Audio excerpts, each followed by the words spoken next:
Fala galera do YouTube, bem-vindos a mais uma aula de Excel e hoje a gente vai ver 10 dicas rápidas do que você não deve fazer, beleza? Se você faz alguma dessas ações que a gente vai ver aqui, não tem problema também. A gente também vai mostrar o que você pode fazer para corrigir esses pontos e melhorar ainda mais o seu desempenho no trabalho.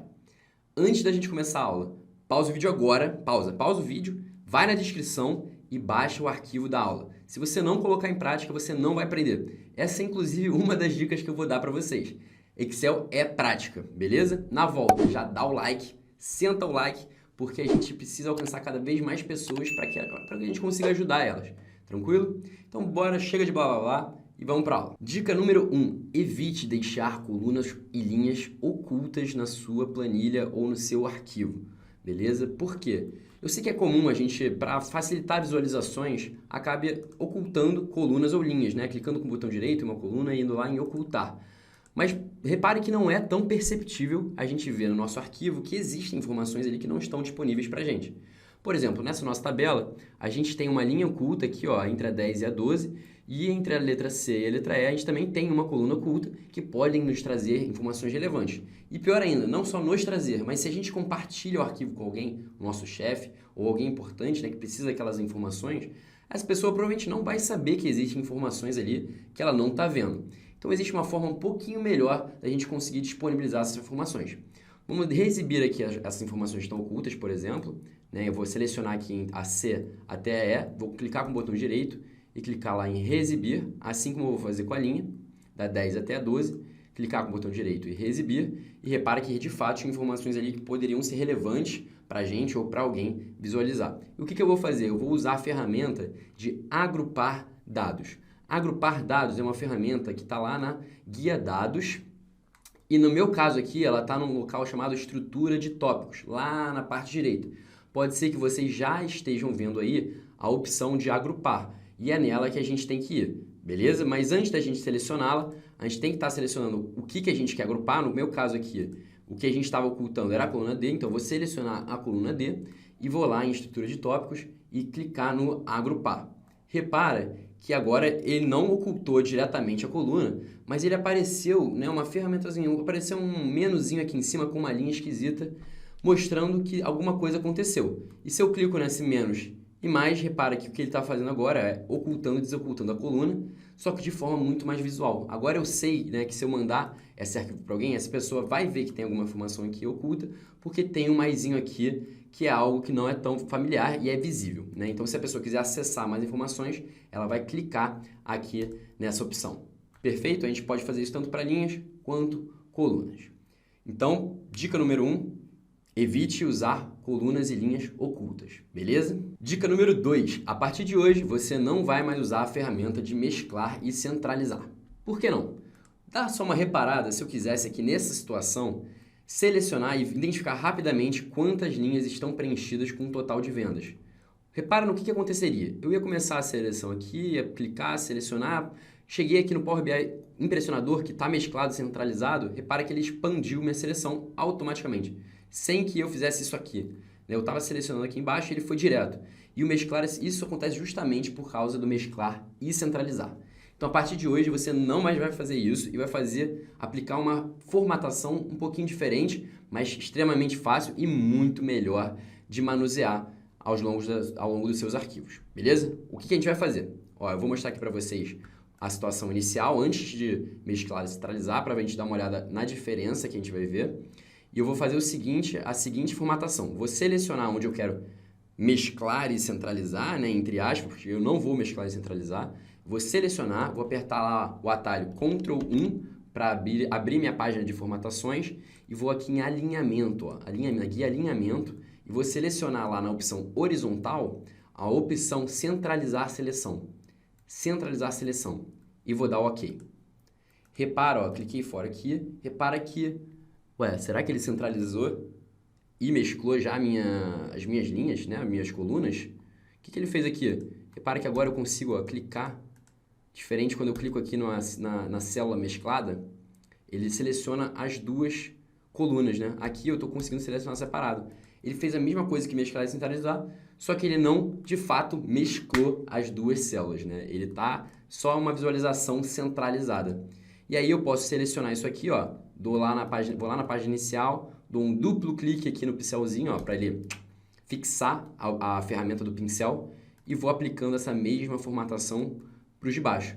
Repara que agora, ó, ao selecionar as linhas, eu consigo selecionar tudo e ver aqui, ó, que tem 9 opções de contagem preenchidas.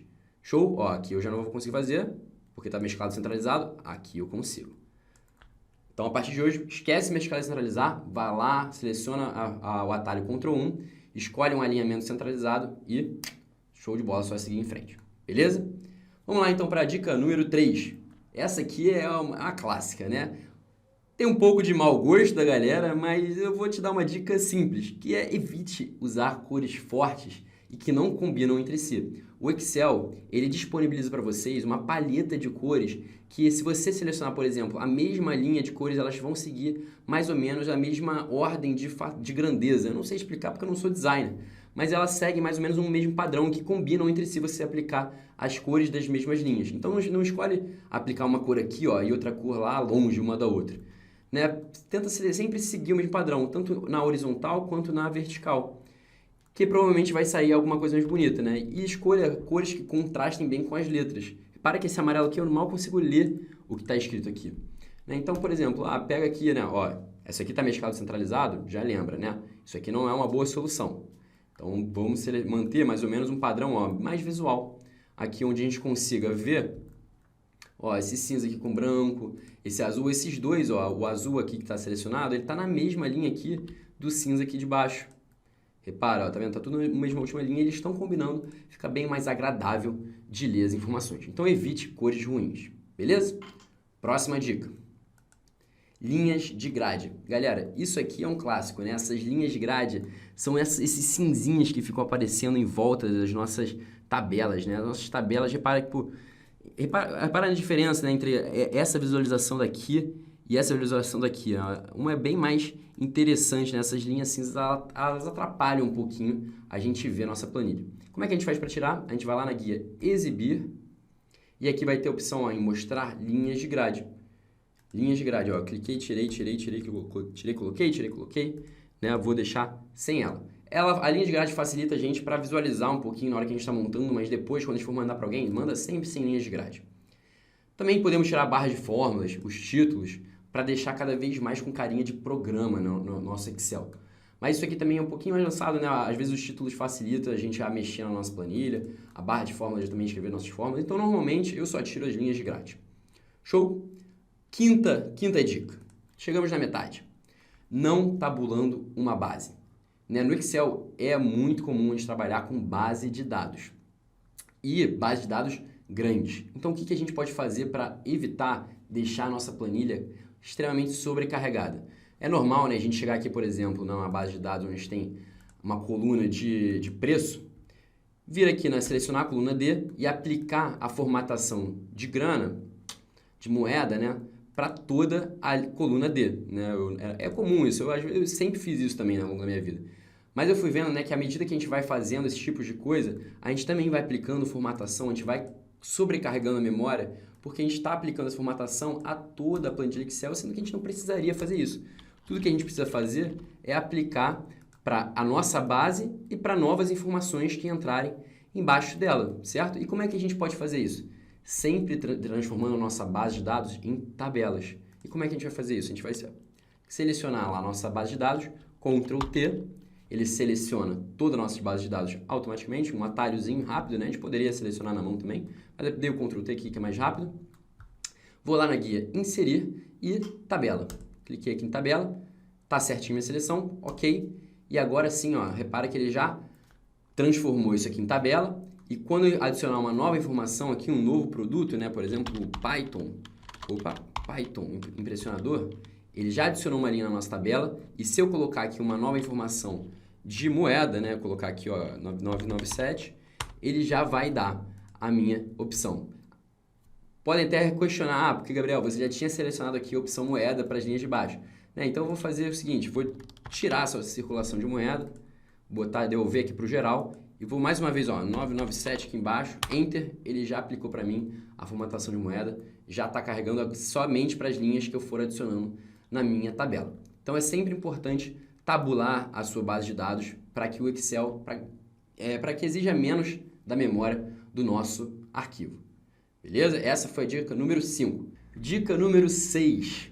Galera, cuidado, se vocês estiverem usando preenchimento de células para trazer informações, para dar informações, é recomendado que você faça de uma forma um pouquinho diferente, para que você possa, caso precise, caso queira analisar dados, você vai conseguir com muito mais facilidade. Vou te explicar o que eu estou falando. Por exemplo, aqui no meu caso, eu estou usando preenchimento de célula, estou preenchendo, tá vendo, no meu cronograma, todos os dias que eu vou me esforçar o meu tempo, né? Vou dedicar meu tempo para cumprir essas atividades. Repara que por aqui eu não vou conseguir entender quanto de esforço eu estou colocando nos dias, né? Se eu quisesse, por exemplo, saber quantos quadradinhos estão preenchidos, eu não iria conseguir, a partir aqui de baixo, né, ver quantas células estão preenchidas. Então, o que eu poderia fazer para facilitar minhas análises de dados, né? Para gerar dados do que eu estou colocando aqui? Eu poderia usar a formatação condicional. Como?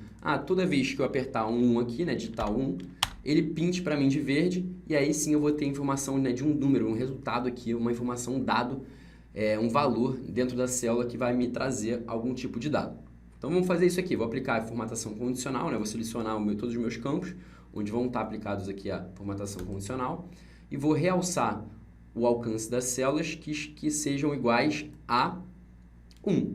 Só que eu não quero que, quando seja igual a 1, que ele pinte de vermelho claro e esteja vermelho escuro. Eu quero que ele pinte de uma forma personalizada. Eu quero que fique igual essa partezinha aqui da esquerda. O que eu vou fazer? Vou lá em personalizado, vou selecionar o meu preenchimento, né? Uma corzinha aqui verde, que é a cor que eu usei. Selecionei a cor verde e agora basta eu pegar lá na minha fonte e aplicar a mesma cor do preenchimento para a fonte.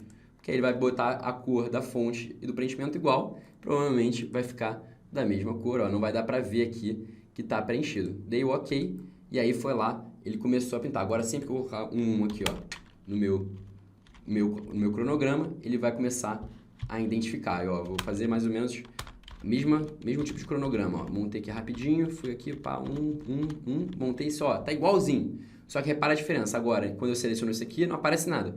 Quando eu seleciono isso aqui, ó, mostrou pra mim que eu tô dedicando 9 quadradinhos, 9 células para cumprir as minhas atividades. Tá trazendo informação para mim. Então, uma dica também, evite usar o preenchimento para buscar, para dar informações para o Excel. Sempre busque usar formatação condicional. Show de bola? Bora lá para a dica número 7. Mas antes de eu falar para vocês o que a gente vai ver agora, chega aqui no comentário e comenta #prometo praticar para que eu saiba quem está comigo até agora. É muito legal saber que tem pessoas que assistem até o final do conteúdo. Então comenta aí, deixa o comentário, #prometo praticar, beleza? Mas vamos lá. A 7ª dica é a seguinte, essa eu vejo muita gente dar mole. É deixar à vista na planilha, né, no seu arquivo, esse tipo de erro aqui, ó, quando acontece algum erro, algum #valor, #div por zero, né, um negócio esquisito aqui, deixar a amostra mesmo que não tenha nada errado. Repare que isso aqui está errado porque ele calcula o valor vendido, né, sobre o total de vendas para descobrir o ticket médio. Só que não tem nada em nenhuma das opções. Então, por isso que ele aparece um erro. Então, o que a gente pode fazer? Usar a formulazinha se erro. Se acontecer um erro, faça alguma coisa, né? Porque, ó, deu um erro, mas esse erro não era para acontecer. Então, se acontecer um erro, eu só quero que ele corrija esse erro para mim. Beleza? Então, a gente vai chegar antes aqui, ó. Entrei na fórmula e eu quero que ele continue fazendo a operação para mim. Só que, ao invés de, se ele fazer a operação e der errado, eu quero que ele faça outra coisa. Então, eu vou adicionar aqui antes, ó, se erro. Então, ele vai fazer, ó, o valor, inicialmente, ele vai tentar fazer a divisão, mas se der errado, ele vai fazer outra coisa para mim. Se der um erro, eu só quero que, ó, ele mostre que está vazio. Então, vou abrir aspas, vou fechar aspas e parênteses. Isso aqui significa vazio, ele não estou passando nada para ele. Beleza? Vou dar um Enter e repara que agora, ó, ele tentou fazer a divisão. Não conseguiu dividir, né? Porque dividir por zero é impossível. E aí, foi para o erro. O erro é vazio, ele mostrou para mim vazio, ó, posso até aplicar a mesma fórmula para as outras, né? Agora as de baixo também estão com esse erro, mas as outras, como não deram erro, estão mostrando para mim o resultado final da operação. Beleza? Então esse erro aí para evitar, né, é feio pra caramba quando aparece um erro numa planilha, ainda mais porque alguém pode achar que de fato está errada aquela conta ali e vir pegar no seu pé. Beleza? Dica número 8 e talvez uma das mais importantes. Não tente, ao organizar suas bases de dados, algo que é muito comum no nosso dia a dia de trabalho do Excel, simplificar a sua vida para ganhar 5 minutos a mais, enfim, um tempinho a mais que não vai compensar. O que eu estou falando? Dá só uma olhada na diferença entre essas duas bases de dados. Nessa da direita, repara que a gente está muito mais granularizado, né? A gente consegue chegar a um nível de informação muito mais detalhado do que esse aqui. Essa aqui é um resumo, né? Quase como se fosse uma tabela das informações que estão contidas nessa daqui. O que isso significa? Significa que a gente não vai conseguir trabalhar com esses dados da mesma forma como a gente conseguiria trabalhar com os dados como eles estão disponíveis nessa tabela da direita. Então é importante sempre deixar o mais granular possível. Repara só que se eu botar uma tabela dinâmica desses dados que estão aqui, ó, vou lá em inserir tabela dinâmica e vou colocar uma tabela dinâmica aqui mesmo na nossa planilha. Dá um Enter, ok, beleza, vou colocar os produtos aqui nas linhas, os anos nas colunas, o total vendido aqui com os meus valores. Repara que eu criei, ó, basicamente a mesma tabela do que aqui de cima, né? Ó, na verdade é praticamente a mesma tabela.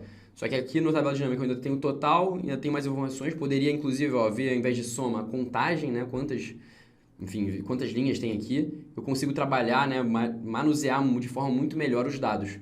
Então lembrem sempre desse ponto, né? Evitem resumir já informações em forma de base de dados. Tentem sempre deixar elas o mais granular possível. Show? Dica número 9.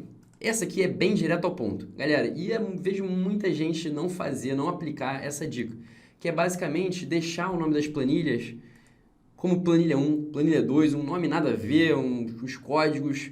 Galera, não façam isso. Deixem a sua planilha organizada. Organização é um dos pontos chaves do Excel e impressiona.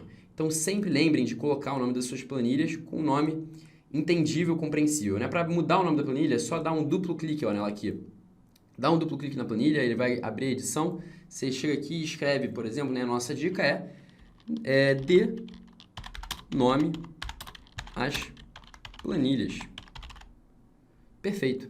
Essa é a nossa 9ª dica. E a última dica, e não menos importante, talvez a mais importante, seja a dica de não explorar e praticar, né? Tem muita gente que não faz isso.